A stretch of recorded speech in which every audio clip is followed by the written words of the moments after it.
friends, Justin Michael. Welcome back to my channel, and welcome, of course, if it's your first time visiting. I appreciate you stopping by as always.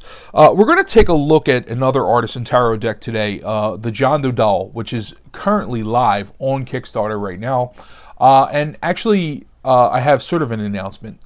Next week, next Sunday, which is the 30th, January 30th, I'm going to have William Ratter come on my channel. We're going to talk tarot. We're going to talk about Artisan Tarot and their plans, and just have like a casual chat, like in my usual way. And I'm really excited about that. I am excited for Artisan Tarot because they have put out to date some really good decks. The Convert was phenomenal. The Noble, I haven't seen the final version of that. I'm waiting, and I will do a full review of the final version.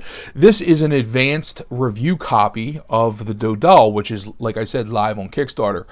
It's not going to be the official copy.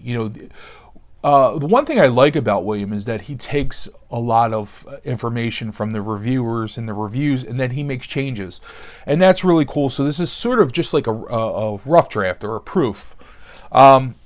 But I got to be honest with you, this deck is actually my favorite of the three so far, and partially because I'm a big fan of John Dodal. Most of you will know I actually fiddle around with one of Shel David's Dodals, and this is just an example of what we do. It's an uncut sheet, but this is the historic method of pasting multiple sheets together, drying them, and then cutting them, and then soaping them, and so forth. And it's more or less a hobby of mine, but I love the Dodal. It's basically my favorite tarot de Marseille. I mean, if I had to pick one, it's kind of hard to pick, but this is more like a historic recreation. I mean, you can see. So what we do is, what Sheldon does when he draws a deck is he emphasizes the imperfections. You see broken lines that exist in the original. It's made to look like it was an engraved deck, which I love, and that's my preference in terms of like historic recreations. But what I see Artisan Tarot being, in my opinion, this is just my view, and I'll get to talk to William about this, but I feel like these are just really accessible, good decks. So it's a reader's deck based on the John Dodal, and they've done a really good job. I mean, it is really pretty accurate in terms of the line work.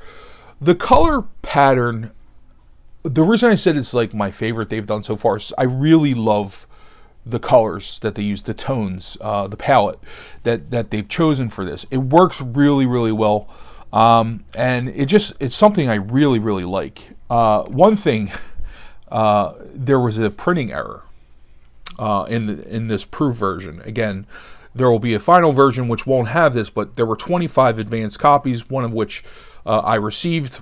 And it's kind of cool because only 25 in existence actually have that. What happened was the printer took the front and printed it on the back, but it's not a big deal. I of course prefer the historic version.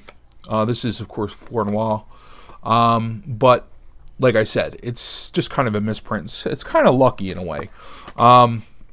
But other than that, I really, really like it. There are some recommendations I might have that I might point out for William, since he does take some of the information. So what I'm going to do is I have a facsimile of the John Dodal here by this is Lumiere Tarot, LumiereTarot.com.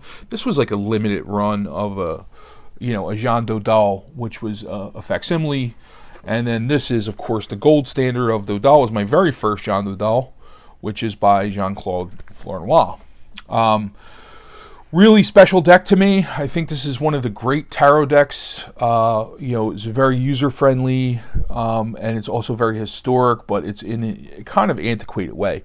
So today, when we see like historic recreations, like what Sheldon does, or what like Sullivan Hisman does. It's very kind of historic, or like Pablo Robledo, whatever.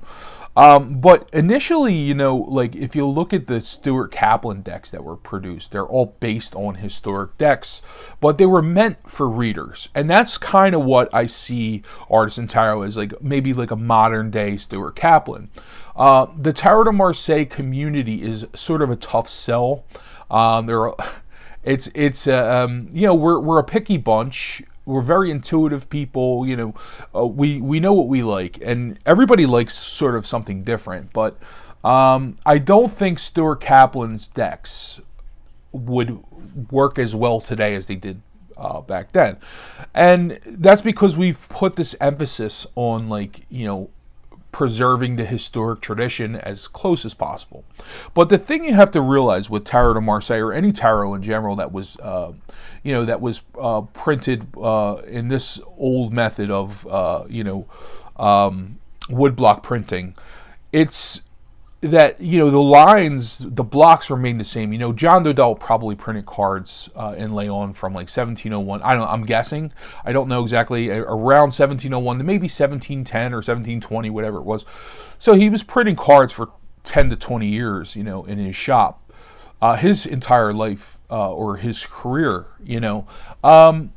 in that 20 years, there must have been multiple colorings. So the one that we have existing in the museum isn't going to be like when we say the John Dodal deck, there wasn't just one. There were going to be multiple colorings. If you look at, like, for instance, Convert, there are many different versions of Convert everywhere. And that's because, these were woodblock printed and they were hand stencil colored. So whoever was working in the shop that day, what colors were available, there was going to be variances, but I'm sure there were traditions with the coloring. It's just that they would have used probably what they had, what was affordable, and what looked good, for marketing and so forth. So I'm not like a stickler for, this color's not right, that color's not right. Like, there are going to be multiple colorings of this, depending on the day. I mean, that's why when you see like certain, like the Jean Dodal, well, I'll get to it when they show you the full, like the pants are all flesh colored. That probably wasn't intentional. It probably was just, that's what they had. It was an afterthought, because these were game cards. These were being sold for gamers. And it doesn't mean they weren't art and that the artist, the engraver, didn't have special kind of meaning in the cards. It just means that they were marketed to gamesmen. And that's what I see this deck as. I see it as a sort of a user-friendly game deck, for readers. It's highly accessible. It's printed in the United States by Shuffled Ink. They are accessible to everyone for like around $50, and another John Dodal is going to call it, like from Europe, one of the European makers, is going to be much more expensive than $50. It's going to be a lot more expensive. So these are really shuffleable. They are high quality playing card stock, but it's just like what you would see in a playing card deck. And if you're looking for a reader's deck, I think, and you like the Jean Dodal, I think this is perfect. I actually read with this quite a bit because I just like the colors. I like the choices, and like I said, it's probably my favorite of the three. So anyway, I just want to show you here.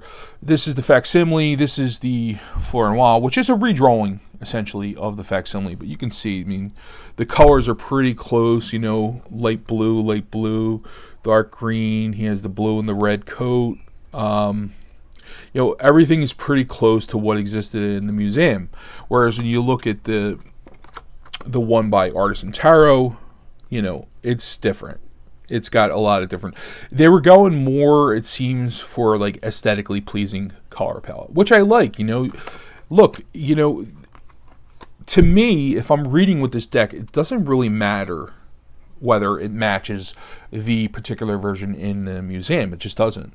So let's take a look at the rest of the cards here, but I'm not going to talk too much about the quality because you can see the other reviews. And phenomenal quality playing card stock, and it's printed in the USA, which is cool if that's something you like. Okay, so here's one thing with the High Priestess, or the Papess, forgive me, I always do that. Somebody just blew a gasket hearing me say that. Okay, So if you look at the veil, for instance, you have a polarity here, which I like as a reader because it's kind of like we don't have pillars in these old decks. You know, especially if you like the modern, if you come from the Rider-Waite-Smith school, you know, that kind of polarity on the Papes is sort of important. So I would have preferred to see some sort of polarity, but I probably understand that they didn't do that for probably because it just didn't look right to the artist or whatever. But for tarot reading purposes, you know, having that polarity is a bit important. You know, you have the, Jacquin and Boaz or whatever, you know. So, that's one thing. I would have left them alternated because I think that's important. But that's just my opinion. But, I mean, it's not a make or break thing for me. I mean, But everything looks really clean. The lines are clean. Like I said, the color palette is beautiful. It just looks... I wouldn't change a thing about the actual, like, the colors. They look great in terms of, adjusting the tones and so forth. I don't think that's necessary. I think they hit it out of the park. But anyway, this is just my 2 cents, But I'm really excited about this deck. It's my favorite of the 3 so far. Then again, I'm always partial to the John Dodal because it's a deck that I just fell in love with early on. This is a card that I actually looked at that I was like, wow, I really love that Pope. Because, when you first get into Tarot de Mars series, you first start to kind of look at them. Type 1 and Type 2 kind of look the same to a newbie, you have to really kind of get familiar with it to kind of see the nuances. And the Pope was one of the cards that stuck out to me because he has that curved back. He has sort of a cartoonish face. I really love the Flornoy Pope, because I feel like he captures that sort of cartoonish type looking image of the Pope, But again, these are just my opinion, and I think they've done a really, really good job. So this deck is what it is. It's not something to be used for a historic reference or something to kind of use as a standard. It's more or less in the Stuart Kaplan mold of decks being used based on historic decks. That's my opinion, and I think that that Artisan Tarot does that well. So, well, the Lovers is another one. Okay, so they decided to do a solid green back as opposed to sort of copying what's in the museum, but again, it looks great to me, so I think that's all that matters, is that it looks good.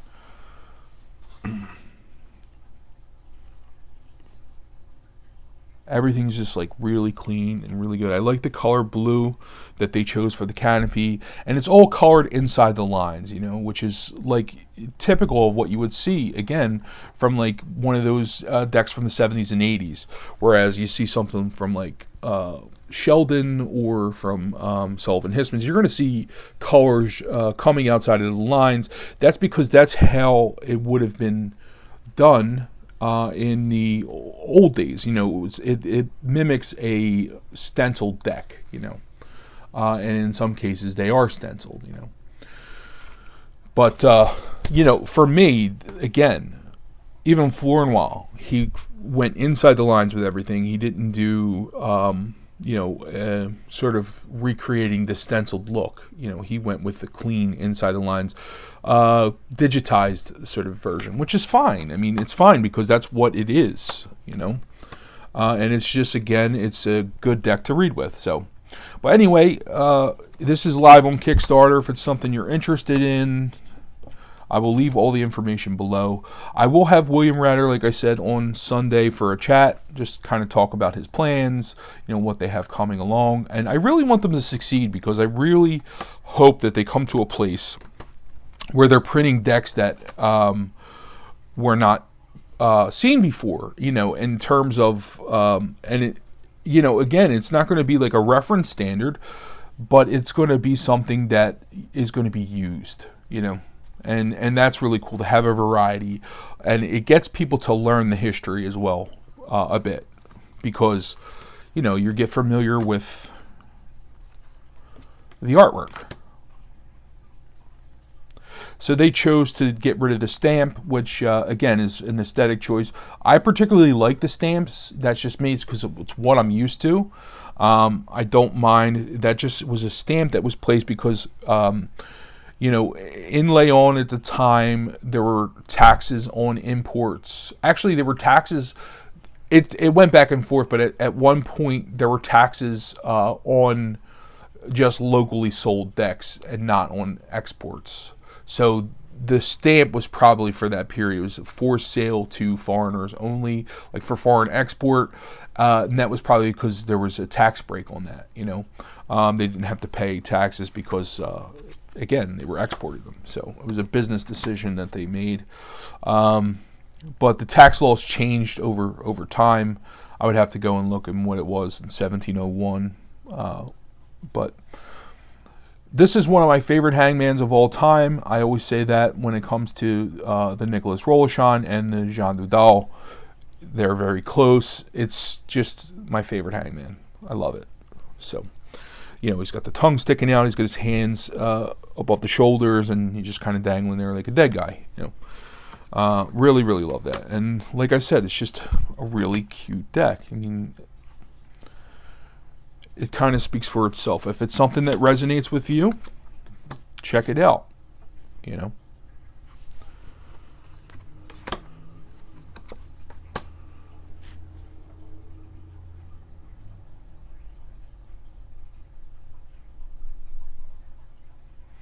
Interesting.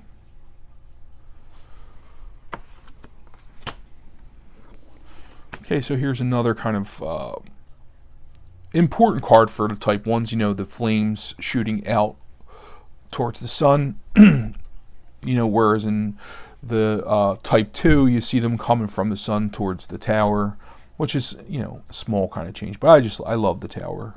It's a great, the Type 1 tower is just a great card. It's something I really like. So,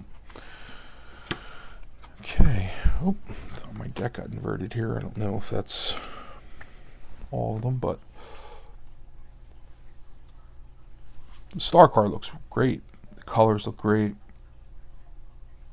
You know,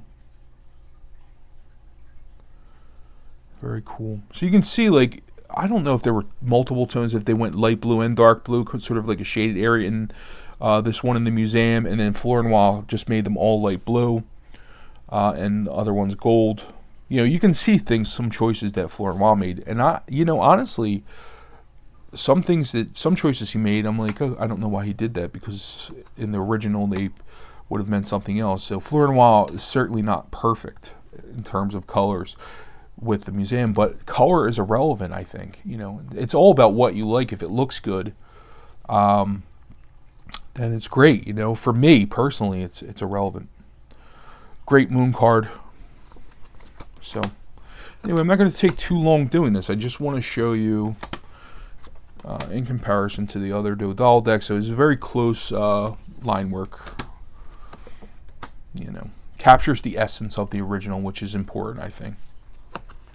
Okay, and here we have Les Faux instead of Les Mat. You'll see Les Mat on the, you know, the Convert, for instance. This one says Les Faux. Now, that's a perfect example. Okay, so the flesh color. Now, Flornoy changed it, right? And I don't know. There must be two versions, because you have Flornoy is converted to blue, and this one is converted to blue. But then you have, you know, like the blue inside. Okay, it's so Marco Benedetti had pointed this out to me. Yeah, okay. So and this is a good point. So Marco says it should be the opposite. It should be blue pants with a flesh color. For some reason that bothers Marco. I never really even picked up on it, because I mean, there's a lot of things with color that just don't make sense. Artisan Tarot has made the pants flesh colored, but a lighter flesh color for the inside, which is kind of clever. You know, it makes it look like brown, but it still doesn't make sense because it matches the arm. So, I mean, it's not supposed to be, again, this is just proof that the person doing the stenciling wasn't intending everything to be perfect. You know, it was just supposed to look good. You know, people didn't really analyze the cards back then when they were playing Triumphi or whatever game they were playing. but it is interesting. And so, I believe the Rolashon that Marco did, which is available on MakePlayingCards.com. I also love that deck. He reversed it, I believe, if I'm not mistaken. I'll have to look, but I know he fixed it. So, and okay, so now we're at the pips, and they're going to be sort of mixed up. I'm not going to show you the Jean-Claude Flornoy deck anymore, or this one. We're just going to look at the pips, and I'm going to show you. But they're all very, because these are mixed up. I've been reading with this deck quite a bit. But you can look at the coins and say, you know, that's a really unique kind of set of coins. I love the Dodal coins. I just love them. To me, they've really just stole my heart. I mean, the shape of them, the look of them, they're very unique, you know. And the cups as well. It's a deck that I've become very familiar with because I work with it a lot, and then I also have my projects. So, but everything looks great, nice and clean. The swords, the wands, or the batons, I should say. Everything looks beautiful. So, nice job. Let's look at the quartz. There's the Ace of Cups. Okay, Jean Dodal. Beautiful core cards. I love the choices of color there. I mean, the blue. It just looks great. I think that she is a phenomenal artist, and you know, she's doing a really good job with the colors. Aside from that one thing I pointed out on the Pay Best card, which is not really that important. It's just something I noticed, jumped out at me. I'm sure there are other things, but will it affect me in a reading? Probably not. You know, it might go the other way. So, but anyway, that is the Jean Dodal by Artisan Tarot, printed by Shuffleding, and the card quality is just phenomenal. It's really a user-friendly deck. Information will be down in the box below in terms of where it's on Kickstarter. I believe it has like 20 days left. Might be 15. So you don't have a lot of time. If you are interested in this, definitely show some support and back it on Kickstarter. It's a decent price. It's around $50, I believe. Yeah, if you have any questions or any comments, please leave them below. And otherwise, until next time, everyone, love and peace.